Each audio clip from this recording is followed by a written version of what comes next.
frets on the Lazarus. Check it out. Let me show you how I did it.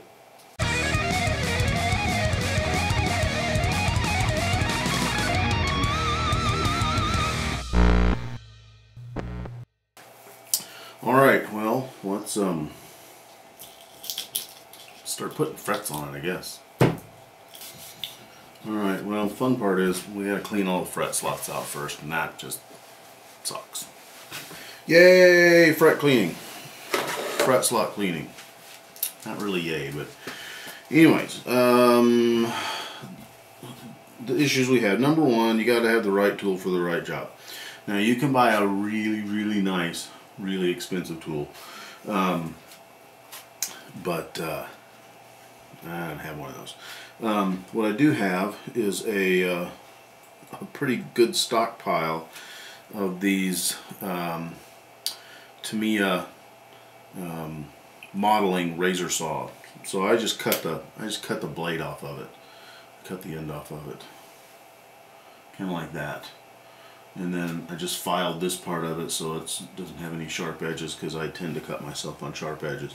And now the fun part that we have to do is we have to go in here and we have to get the glue from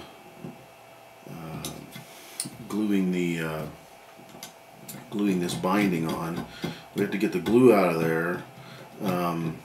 But then there's also still a bunch of dust, sanding dust from when I radiused the bridge, or the radiused the fretboard. So this is, again, fun, exciting world of guitar stuff.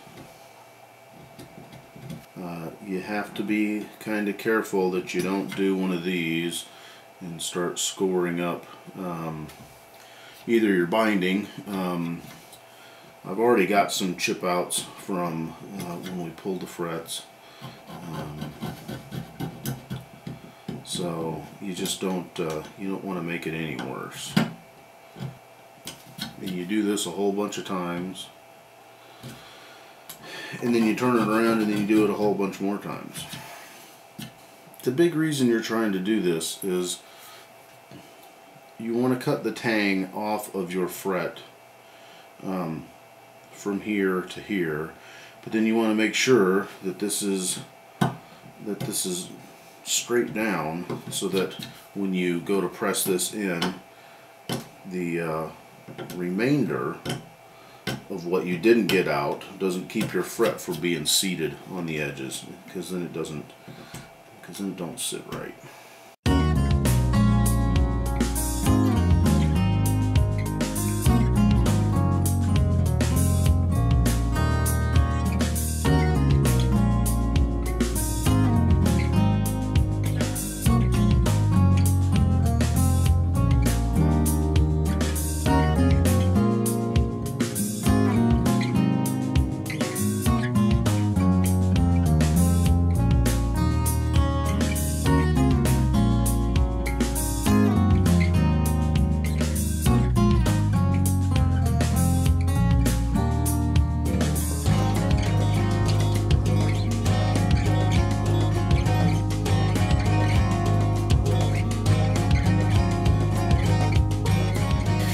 Alright, we're plugging along here, putting,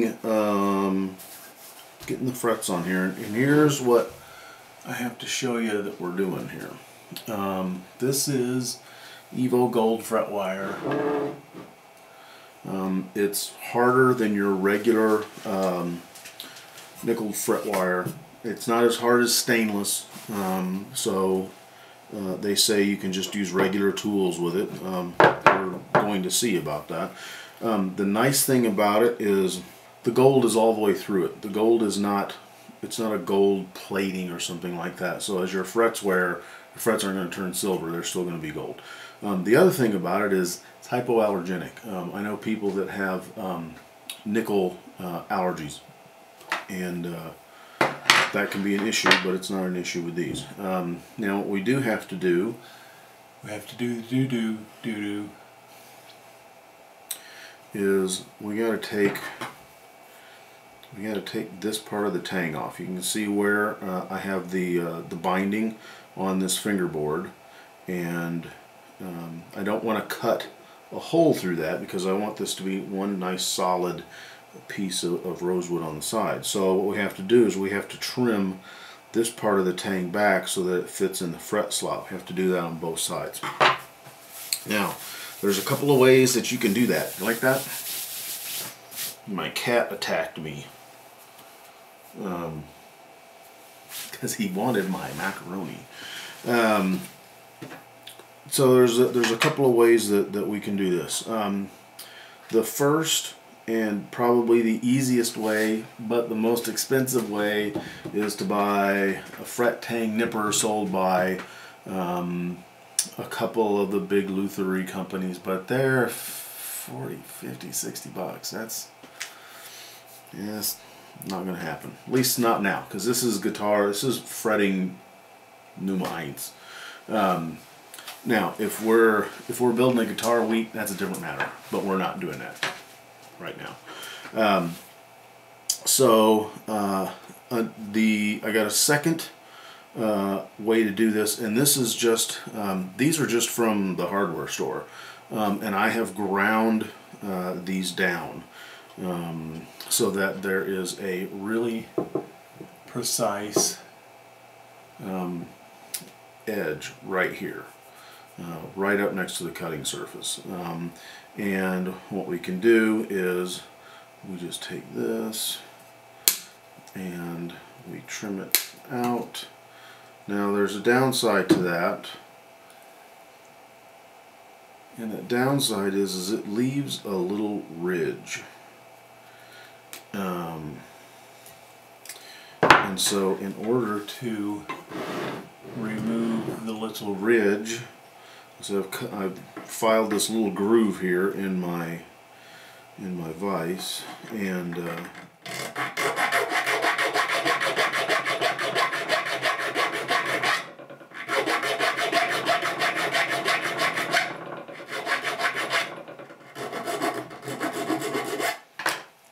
so now, excuse me. So now this is all nice and flat here, and so now we flip over to the other side. We're going to do it on the other side. Now I also have this little pair of end cutters. So once we have these seated, we'll have these overhanging. But these are, let me say Olympia on them. These are not real good, at least I've found, for trying to do this. They leave a little bit bigger part of a ridge, and because they're so short, it's hard to get a lot of leverage out of them. Now, I could just be a wuss boy and not have any real forearm strength in the guns here. It's just a leverage thing. Now, the third alternative that is actually in the mail is, I saw something, Kronos nibblers, and I'll probably do another video just about those. They're on the way. I found a pair for $12.95 and free shipping through Amazon, so that should be here next week, and we'll see how that works. That's actually nibblers for like sheet metal is what it's made for, but it should work really well for these. So anyways, we're just going to get back to doing this. It's nothing, again, nothing exciting.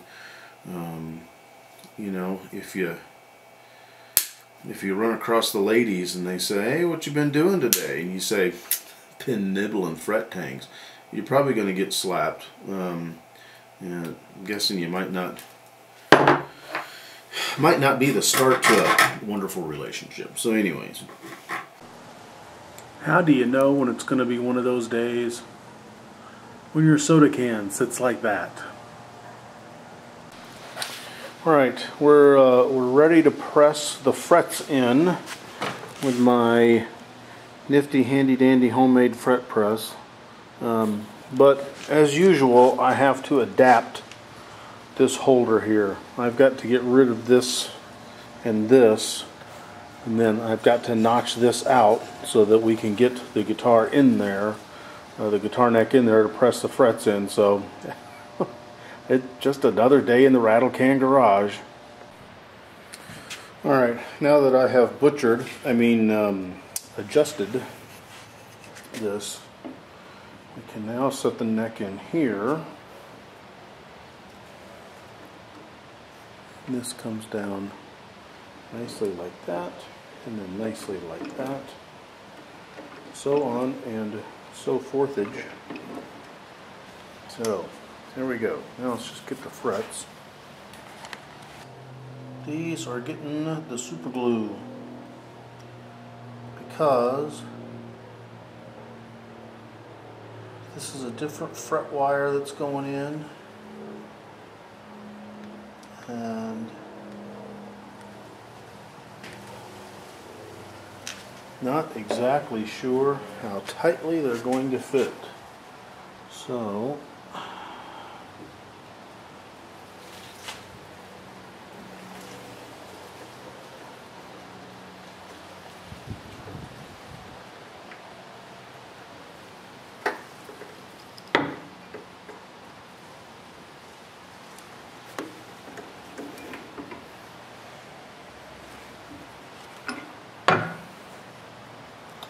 there we are. One down, 18 more to go.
Alright, tool building continues. I just finished these. These are my fret edge filing blocks. I've got one that is a 90-degree file and one that is a 30-degree file. Super easy to make. That's why I was able to make them. I've clipped the edges off of this, and now is it's just exciting stuff.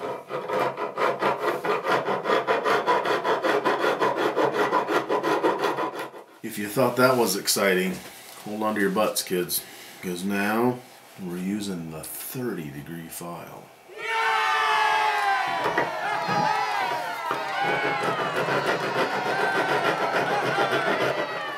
Alright, evened with the side, beveled. Now, they haven't been dressed on the sides because we're not going to do that right yet.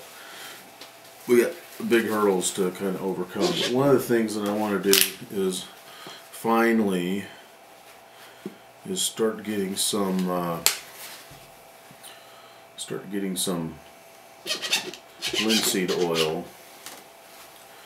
on this neck, because this is a really old piece of wood.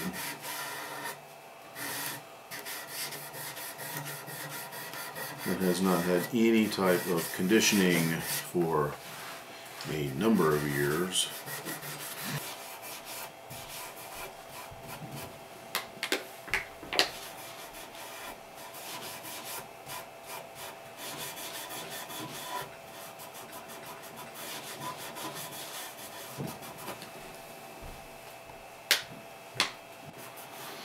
Alright, suck it up, little fretboard. It's funny how some parts really soak it up, some parts not so much.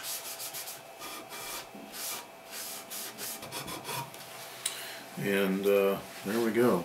We'll let that sit for a while. I may come back and oil it again,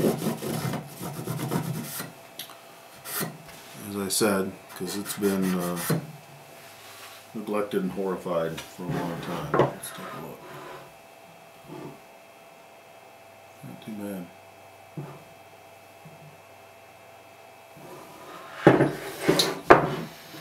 Well, holy smokes, what are we going to do next? I guess we'll have to think about putting a damn neck on, won't we? Cheers.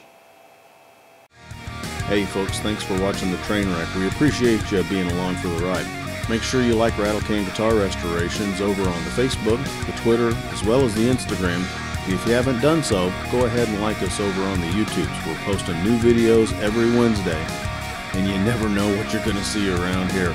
Thanks again for watching, folks. Have a good one.